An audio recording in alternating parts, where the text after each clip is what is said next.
This is VOA Africa.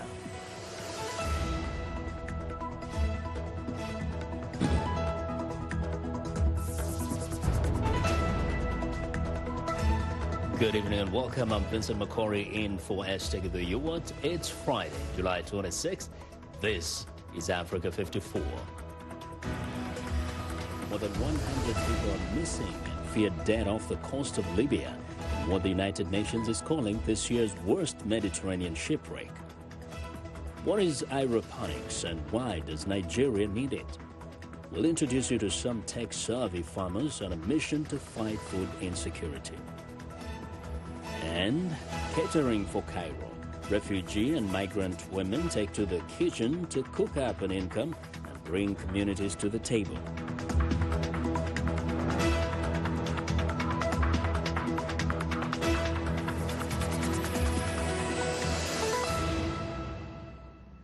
We begin our broadcast this Friday with tragic news off the coast of Libya. Now, more than 100 people are missing and feared dead after a wooden boat carrying about 250 migrants to Europe capsized. The United Nations High Commissioner for Refugees is calling this Mediterranean shipwreck the worst of its kind this year. 134 people were rescued, that's according to a Libyan Navy official. Most of the migrants on the boat are believed to be from Eritrea and other sub-Saharan Africa and Arab countries. Libya is a popular departure point for migrants bound for Europe, but the voyage is treacherous. A UN spokesman says that more than 600 migrants have already died this year. The spokesman also says that any survivors will likely be brought to detention centers in Libya, where, according to human rights groups and the UN, thousands of migrants are held in inhumane conditions. Well, now to Nigeria, where tech-savvy farmers are using a farming technique known as aeroponics, in which plants are grown in moisture air. The practice is not yet well known across Nigeria, but those engaged in this kind of agriculture are on a mission to make it more popular. As Timothy Obegizu reports from the town of Abeokuta, the technique is useful in a country where violence and desertification has made huge chunks of farmland unusable. Samson Oboli is popularly known as Nigeria's smart farmer. He and his team are growing crops without soil at this tech-based farm they began in 2016. They're on a mission to make food available in Nigeria all year round. Because we are the one controlling everything that the plant requires, we are not depending on season. So it's no longer seasonal farming. It is just farming any time of the year, meaning you can plant any time of the year, we can harvest any time of the year. But there were challenges starting off the smart farm. We are called wizards, demons, that we are doing something unnatural.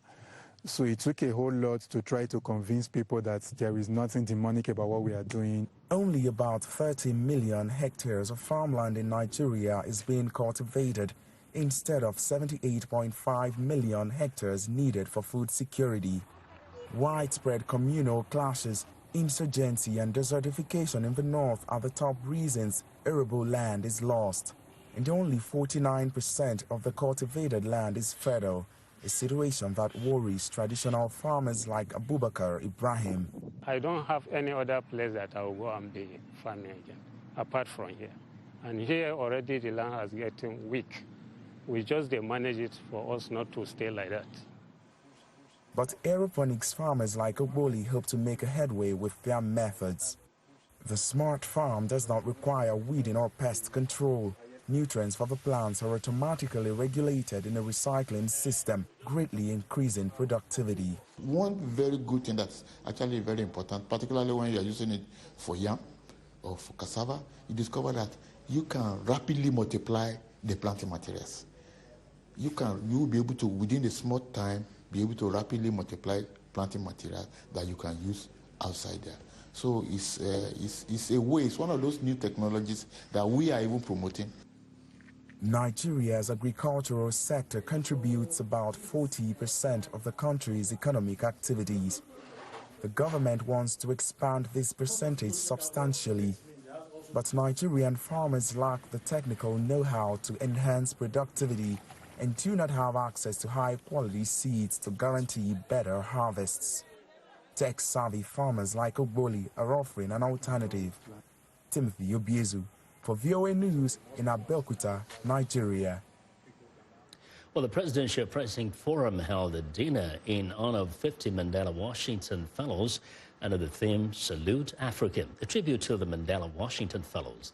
The program included a conversation on women's empowerment and economics, which featured U.S. Senator Mark Warner, and ended with the presentation of 2 awards, the Global Changemaker Award, which went to supermodel and humanitarian Veronica Verkova, and the annual Young Leader Award, which was presented to Zikmai Bere, a 2017 Mandela Washington Fellow and a human rights lawyer from Zimbabwe. It has been quite an amazing experience for us. It has been an amazing experience. It has been really inspiring. So, coming together with over 75 fellows. Here today we are 25 from Virginia Tech and teaming up with another 75 from 3 other universities. It's something that is amazing. You come across people from diverse backgrounds, different culture, and you can see one thing that we all share is the passion. The passion for change on our continent, the passion to go back and make an impact. You can see the resilience, you can see the focus, you can see the determination in everybody. Regardless of which sector you find yourself, you want to go back and make change. You want to see Africa become great. So that is something that is so inspiring. And we hope that when we go back to our various countries, we will be able to make the impact that we want to see. We are not denying the fact that the challenges are there, but we have to overcome them. We have to work hard to be able to overcome those challenges. So these are so many things we are taking back. So it's so exciting. And meeting nice people like you. Same thing, I have the same mindset. We hear that we are getting a lot of information that we need to act on when we go back to Africa. We have to meet great leaders here that inspires us and have the same passion we have and share the same ideas and the same dreams we have. And definitely when we get back home, we are going to implement them and put them into action to make Africa a great nation again. Thank you. Yes. The Mandela Washington Fellowship will be among my best experience ever, in the sense that I meet great people and it will help me and has already started to impact me in a professional way, but in a human way too. Well, those are the Yali Fellows speaking to the Voice of America about their experiences. Well, now, the Me Too movement is exposing how powerful public figures use sexual harassment against the less powerful. But underreported is how international students in the U.S. deal with harassment on campus. Students from some cultures may face a higher risk because they have been taught not to challenge authority or create conflict. VOA's Kathleen Struck spoke with graduate Althea Rao from China, who uses her art to express how she dealt with sexual harassment and to help educate others. Althea Rao engages others with art to bring a difficult subject to light. Sexual harassment. It's something the Chinese artist says she experienced while she studied in the U.S. on a student visa. I had a very unpleasant experience with sexual harassment with a faculty member when I was at school. And then the investigation decided that there was no evidence or the evidence was not enough to prove that anything really policy was violated. And then my professor ended up retaliated against me. She's now an artist in residence at the Art Space New Haven in the state of Connecticut. Althea uses her work to highlight the problem, and she calls herself a cultural facilitator. We touch, we create, we heal. Her artwork includes film and video, but she focuses on light sculpture. She asks people to write secrets and declarations on a piece of paper, which she pastes together into the light sculpture. She says it gives a voice to those who have been silenced. Listening and having an open mind before judging is really important. In China, there's a lot of, in the past, people would say, oh, you are so sensitive. You shouldn't have this feeling. This is normal. Experts say many foreign students are reluctant to report sexual harassment. And we know a lot of folks aren't reporting because they're concerned that they might not be believed or that they'll be blamed for the assault or what happened to them. So if they are concerned or anticipate that they might have a negative response either from the university or from the legal system, that might jeopardize their status here in the country, that oftentimes can be a barrier for students reporting. Rao says it's important for men to engage in the conversation too. Gender equality is equality about all human beings, and we share space. So it's not about one side dominating the other. And I'm trying to find a way to make more men to understand that they should be part of this. And if we want to find a win-win situation, then they need to be part of this, and they urgently need to be part of this. Rao said she believes before the Me Too generation, women survived by going along to get along or acquiescing. But that's changing. Earlier generations of women, they all they just admitted that, okay, this is the dynamic in order for me to excel, to survive. The younger generation of women, they started to say that we don't like the system, we don't think the system is okay, this is not okay. Rao says her generation needs to push the edges of conventional conversation to include all voices about difficult topics. And art, she says, is an excellent vehicle for those conversations. Kathleen Struck, VOA News, Washington. Well, Dawar Kitchen brings migrants together for a chance to integrate multiple communities, while at the same time offering women a way to make an income. Based on the underprivileged Esbat Kairala area in the Egyptian capital, the kitchen provides a small-sized catering service to customers around Cairo. Migrant refugees and Egyptian women are all members of Dawar Kitchen, a cooking project aimed at strengthening community integration while providing employment opportunities to women from different backgrounds and nationalities. The non-profit kitchen was founded in 2018 through the Dawar for Art and Development project, which included 1,000 women, men and youth from Egypt, Syria, Sudan, Yemen, Ethiopia and Somalia. الطبخ هنا بيحسسك بروح الفريق، يعني بيحسسك كأنك انت في مطبخك وبتطبخي حاجتك او في بيتك انت، وروح الفريق واحده، يعني المصريين والسوريين المعامله واحده، يعني بيحسسك كأنك انت في مطبخك وبتطبخي حاجتك او في بيتك انت، وروح الفريق واحده، يعني المصريين والسوريين المعامله واحده، بقينا اصدقاء، بقينا اغارب. Well, Egypt has a much smaller refugee population than Jordan, Lebanon and Turkey, where most of those displaced by Syria's war have fled. The refugees and asylum seekers reside in Egyptian communities rather than camps, and those without means are directly exposed to economic hardships. Well, let's take a short break. We'll be right back. We're excited to hear what you think about Africa 54. Join the discussion on Facebook. The address is Africa 54. We're also streamlining our broadcast live on Facebook. Please watch and share our show with your friends. Also, check out our headlines 24/7 on voaafrica.com. Still to come, we'll reveal our featured music artist of the week and the inspiration behind his music. Here's a hint. He's a Tanzanian pop star.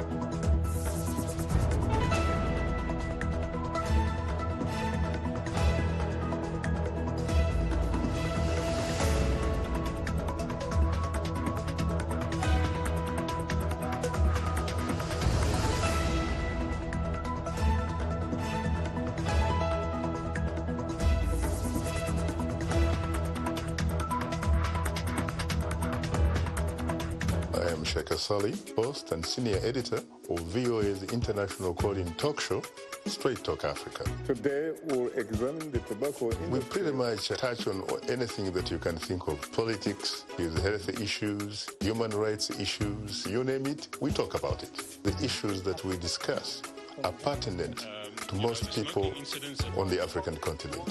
A very, very rare and unique opportunity to interact with their leaders.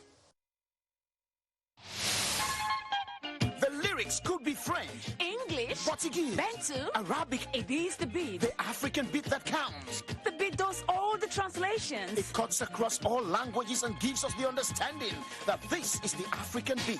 It is so distinct and adhesive. It binds us together. African Beat on the Voice of America. For more information, visit our website at www.voanews.com/AfricanBeat.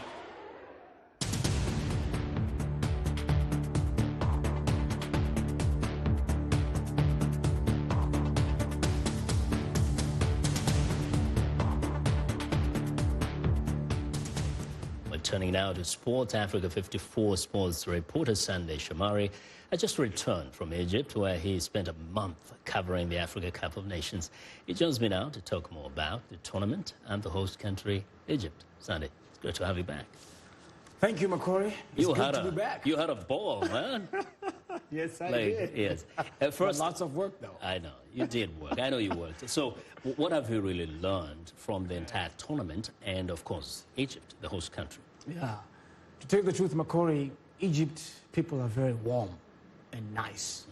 And wherever you go, people are friendly.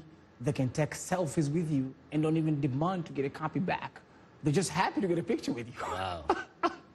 You know, and they talk to you, they keep you engaged, tell you welcome to Egypt. And if they realize you don't speak the language, because the main language is Arabic. It's Arabic, and my Arabic is not as good as yours. I know you know one word. You know that, right?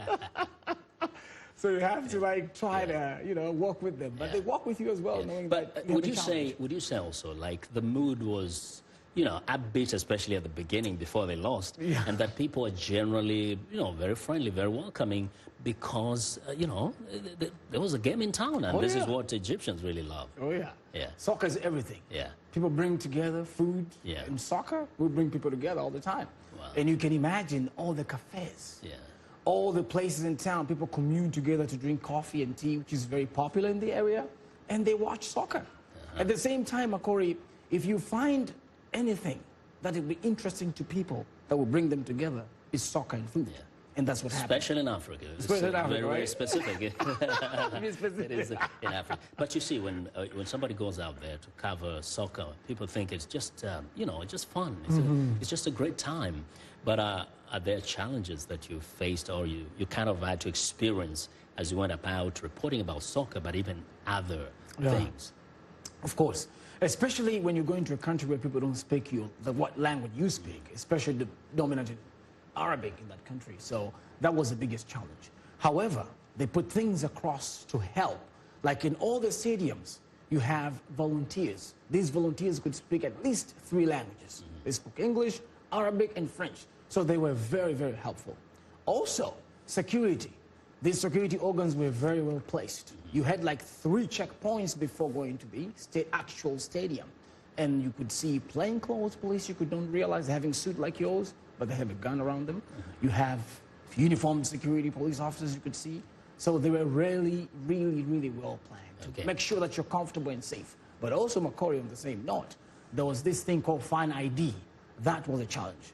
So many fans in the beginning were locked out. If you heard the Kenya game, many people were locked out because what? They didn't have that Fan ID. Okay. But this was just specific information of your own biometrics. When you buy your ticket, you had to also go in to get the Fan ID where they get all your information, and this was because of security. So they know where you sit, where in the stadium, and who you are in case anything happens. In just a few seconds, would you say you've seen the African level of football improve over the years? I know you're not too old, but what was your take on that? Of course I'm not too old, you're right about that, but there's a big improvement. I spoke to specialists like Carlo, and he said this a whole different ball. Okay, I have to stop you, man. Thank you very much, Sandy. Excellent reporting as always. That's our sports guru, Sandy Shomari, giving us a brief on his reporting assignment.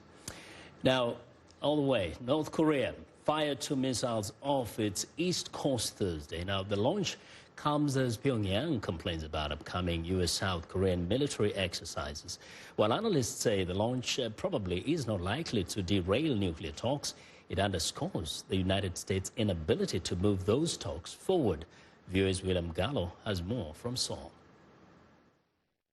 The missiles launched Thursday appear to be short range, possibly similar to the one seen here in a May test.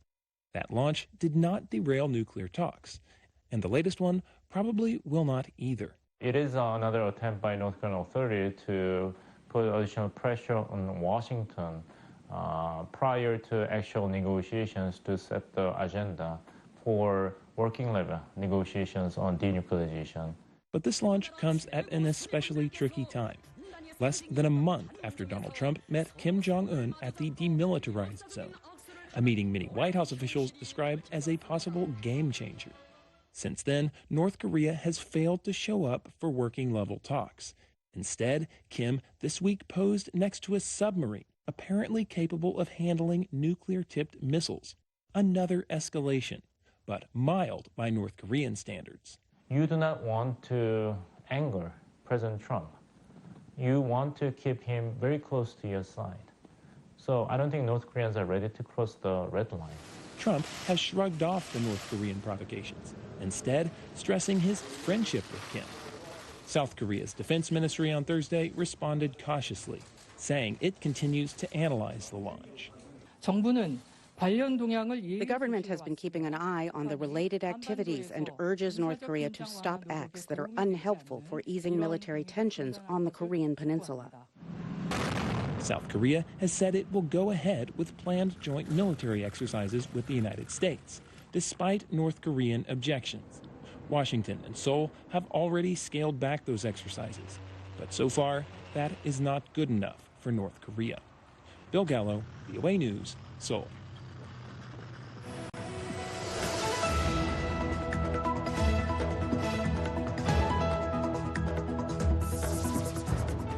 Well, it's time for the latest hot sounds in African music, and joining us now is Music Time in Africa host Heather Maxwell. Heather, welcome. Tell us more about today's featured artist. Heather. Thanks, Vincent. Hello, everyone. Happy Friday. Tanzanian pop star Rayvanny was recently on tour in the U.S. Here he is in the studio with me and Kwame Ofori on Music Time in Africa. I've got Rayvanny in the house. How are you doing, Rayvanny? I'm good. How you doing? I'm doing great. Kwame, are you excited? I'm very, very excited to have him in the studio today. Yes. Yeah, thanks a lot, guys. Well, so now you're from Tanzania. Yeah. Where exactly? Mbeya. Mbeya. Yeah. And One place called Mbeya. Did you grow up there? Yeah, since I finished my high school, then I traveled to Dar es Salaam. And that's where you are now? Yeah. Yeah, because that's where it all happens, huh? Yes. Yeah. Everything. Now, what is your full name? My full name is Raymond Shaban Mwakyusa. That's nice. In my tribe, like every name has to start with Mwa. If you're in Nyakyusa, Mwa Maxwell. Oh, yeah. I like that. Mwa Maxwell. Oh, yeah. That's cool. And Mwa Kwame. And your first big break came with Kwetu back in 2016. You know everything. Oh, my gosh. Well, let's listen to a bit of that, and then we'll come back. Okay.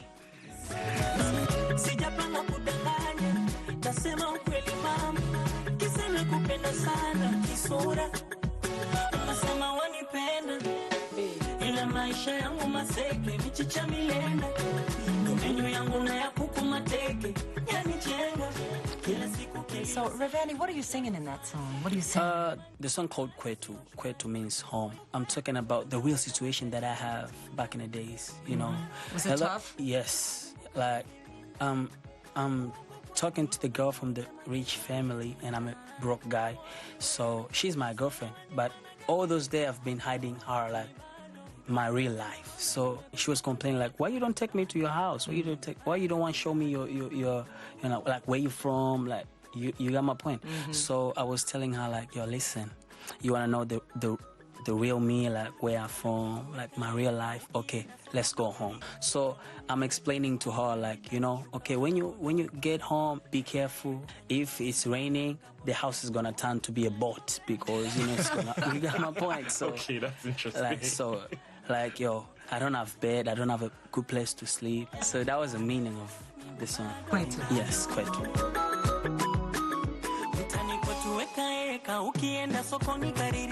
Rayvanny is in the house, sitting right next to us with Kwame too. You have a question for him? Yes, working with Diamond and he inspiring you. How has that been? 3 years working under Wasafi? Yeah, he's like my brother, like family. Me and Diamond, we have like 6 songs together. Oh wow! Yes.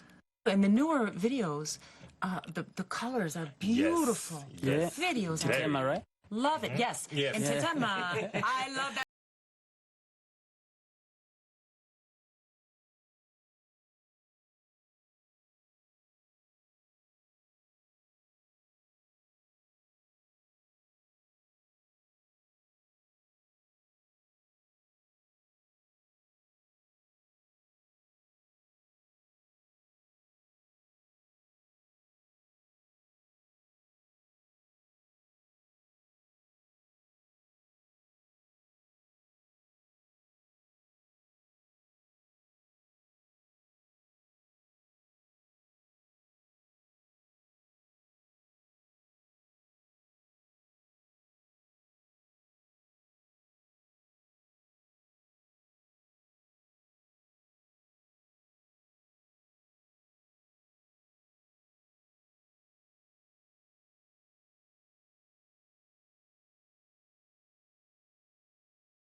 All right, man, that is great. Oh, yeah. Love that song. So what does Tetema mean? Tetema means vibrate. So vibrate your body. Yeah, vibrate. That's Vibrate. it. Yes. Feel the vibe, vibe it. Oh, yeah. So, That's awesome. Thanks a lot. It's wonderful. We love it. Rayvanny, thank you so much. Thanks a lot. Thanks for having me. Yeah. Yeah, you guys are awesome. And that's our Friday Music Report. For more Music Time in Africa, be sure to listen to my hour-long radio program, live or online Saturdays and Sundays on FM and shortwave. Or you can listen online anytime at voanews.com and just search for Music Time in Africa. And please follow me on my YouTube channel, Twitter at Music Time Africa, Instagram at MTIA Maxwell, and Facebook at Music Time in Africa. Vincent, back to you. All right, oh, Heather Tetema, oh, Heather Tetema. Thank you very much for that's a beautiful, beautiful song. And we encourage you to join Heather Maxwell again next Friday for another exciting music update here on Africa 54.